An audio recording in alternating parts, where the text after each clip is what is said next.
that whole thing too. But it already has barbecue sauce on it. No, this bowl doesn't. Okay. And then we'll, okay. Okay. Cut. Welcome back to another video with Manders and Maggie in the kitchen. Today we are talking about two different things that a lot of our clients ask us. If you don't know, we are both coaches for Black Iron Nutrition, and we get this question all the time about marinades, recipes. A couple of years ago, actually, Maggie and I made a video on a family recipe. What was that? Turkey? It was turkey bolognese. Yes. It always reminds me of you every Yeah. time. Yes. So this is an older video. If you want to check that out, I'll put the link up top to click on that one. But we figured we needed an updated one. Yeah. Everyone asks us this all the time. So we're going to talk about two things. The first being marinades, and we want to put out a disclaimer. The disclaimer is that it's a lot of work to measure out how much you have. It's a lot of math. I don't do math. So you have to measure out, how much you put in, and then you have to subtract it from the bowl and all that. And so unless it's something that's super high fat, it's something that has a lot of carbs in it, I don't log it. Same.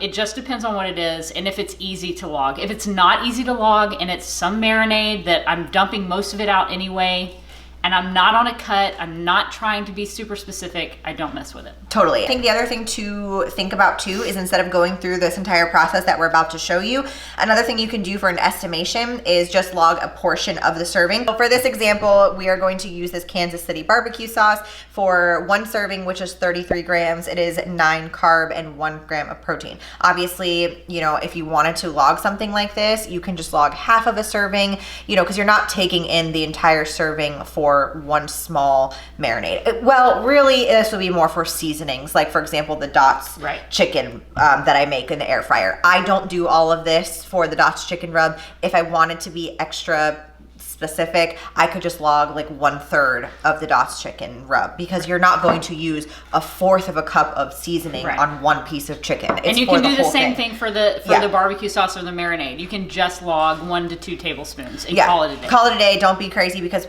we just blew we just had a little episode, a little complicated, doing this math to show you. But this is why we're both like, this is why we don't do this. Right. So without further ado, welcome to today's video. We're going to show you how to track your marinades. The important thing to notate here is that it would be very helpful if you had 2 of the same bowls. Now, granted, we have barbecue sauce in this one that Maggie's holding because we had an oopsie, so disregard that. For this purpose, it is very important that you know how much your bowl weighs. Another thing to do is use a plastic bag. I know some people do that, but Maggie made the good point that it's like messy and it's floppy and hard to do. Okay, so for this example, we are going to weigh the bowl, and the bowl weighs 534 grams. Something to notate right here. So then once you tear your bowl that you're putting your chicken in, it can be the same bowl, obviously, you just have to know how much the bowl weighs, essentially. You don't really need 2 bowls, but we just did it to show you that, this is why we don't do this. Okay, did you get it, what it was? It's like 92. Okay,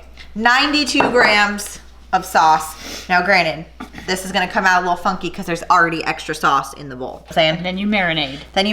For the sake of this video, pretend like this is marinating overnight. Just remember, when you added, you have your original number right here, and then your number that you added to it, which is the number of how much sauce you have, how many grams. So then you're going to take out your marinated chicken, which has been sitting overnight before you cook it. Delicious. And you tear it again, and now you're weighing the bowl with what sauce is left, and that's going to give you how much sauce is on your chicken. Correct. 611 grams. Now remember, the original number of the bowl is right here. This is what the bowl weighs with no sauce in it, and now we know the bowl with sauce has 611 grams. Take your weight of your bowl plus your sauce minus the weight of the bowl itself, and 77 grams is what is left in your bowl. So you might be thinking, what does this mean? 77 grams is what is left over in the bowl,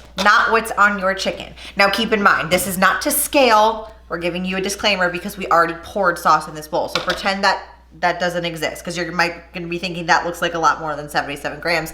It is, but for the sake of this math, what you now need to do, once you have your number of what you have left in the bowl, we're going back to this second number, which is what you put in sauce-wise. And remember, that was 92 grams. So what you will then need to do to find out what is on your chicken, 92 grams minus 77. Number that you have left over from subtracting what you poured in to what is left over is therefore what is on your chicken. And this is why we're saying it's probably not worth it. Yes. And you really could probably just say 2 tablespoons. You could use 1 serving, is because it's going to end up being about 2 tablespoons, and that's 9 carbs.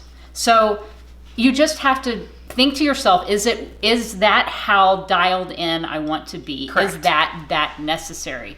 But really only in marinades do you want to do that. Right. And the other thing you can think about, because you might be saying, well, what if I have a ginormous recipe that requires this entire bottle of sauce? Right. Or something that's like a lot that you're putting into a crock pot or something like that. Here's what you can do. If you really wanted to be super accurate, you would do this exact same thing, weigh the leftovers and subtract it, but then you would need to divide it by how many servings you're having. In a case where you're just having 1 or 2, I personally just don't think it's worth it. I don't either. Log 2 tablespoons, call it a day.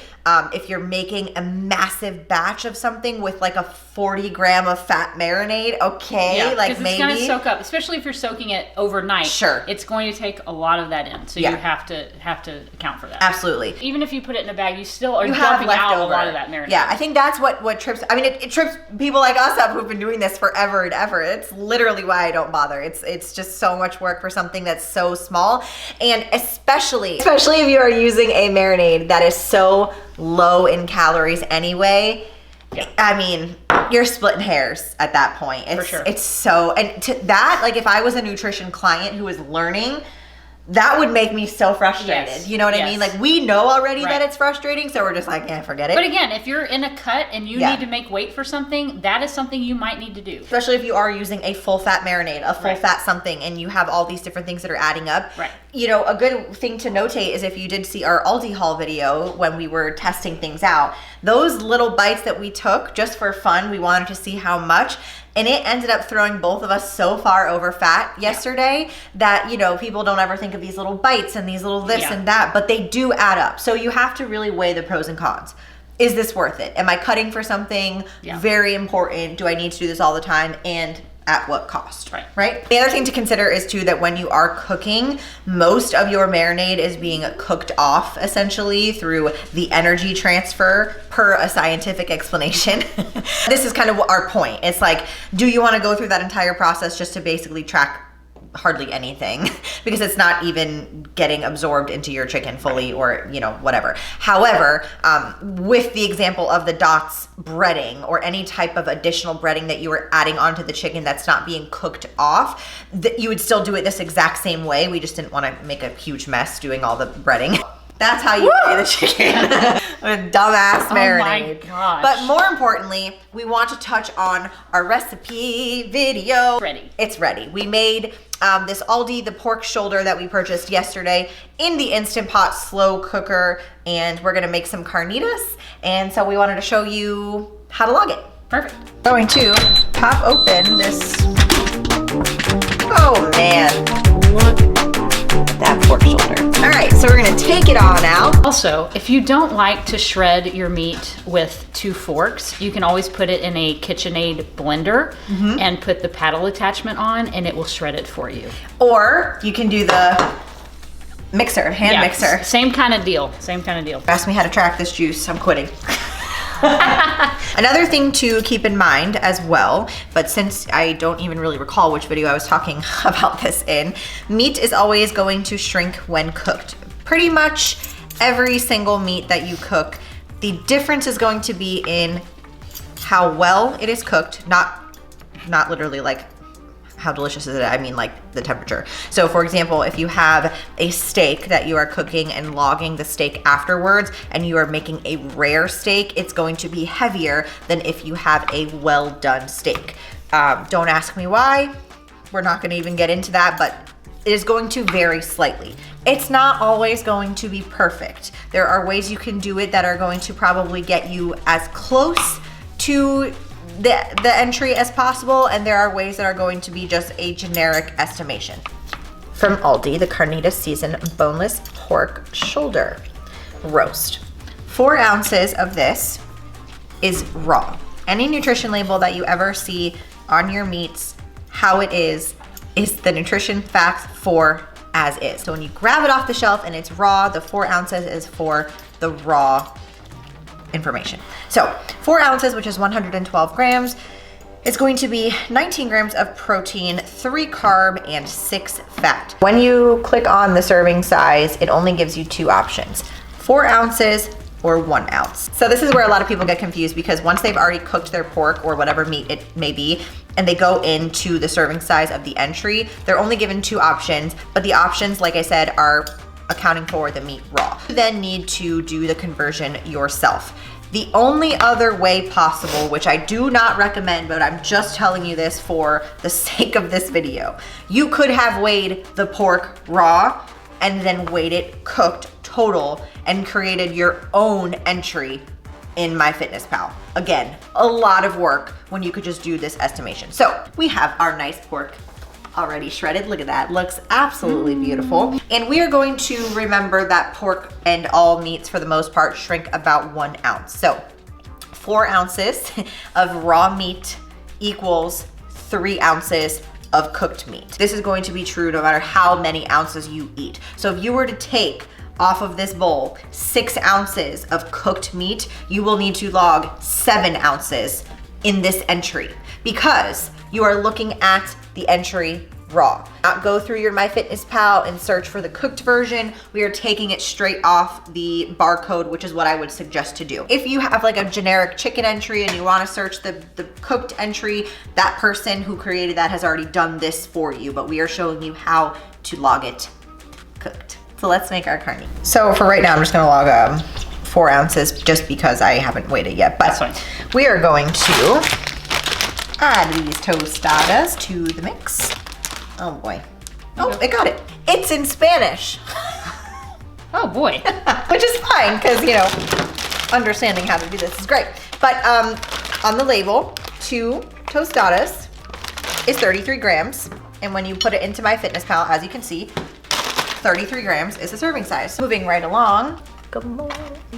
We're splitting that in 4. Yeah. We're each having So we'll each have a half. When I just clicked on it, 57 grams was the serving size, but as you can tell, that is for the entire container. So all we're going to do is put 0.5, because I have 2/4 and she has 2/4. Check, done. Love tostadas. If I want to actually keep in MyFitnessPal the 4 ounces of raw pork, I am going to then take out, make sure I tear this properly, I'm going to take out 3 ounces, okay? Now, if I want more, that's fine. If I'm gonna take out 4 ounces of pork, that just means I'm going to log on my entry 5 ounces. See how we're doing this here? I don't even really see what I'm doing, but that's okay. You're at 4 ounce. You're at 3 3/4. Okay, let's get to 4 then. We're gonna do 4. You're at 4 1/4. Perfect, we're just gonna call it 4, okay? This is where people make the mistake. They see the 4 on the scale and they're like, oh, I'm gonna log 4 ounces in what I just selected. No, you're going to change it. We're gonna switch this to 1 ounce and it's going to be 5. Because we're logging the raw pork, but I'm weighing the cooked pork. Next up, we have this Simply Nature brand from Aldi. We're gonna do the exact same thing, but of course with cheese, you don't need to account for any differences because the nutrition label is for the item as is. Mango peach, fresh cut salsa. Here's another example. The serving that popped up here when you select it into MyFitnessPal is 1 tablespoon. So all you have to do to log that is just look at the back of this and you can see that 2 tablespoons is 29 grams, meaning 1 would be just half of 29. This little teeny tiny amount on this toast is 15 grams. Are you joking? See, this is why. Okay.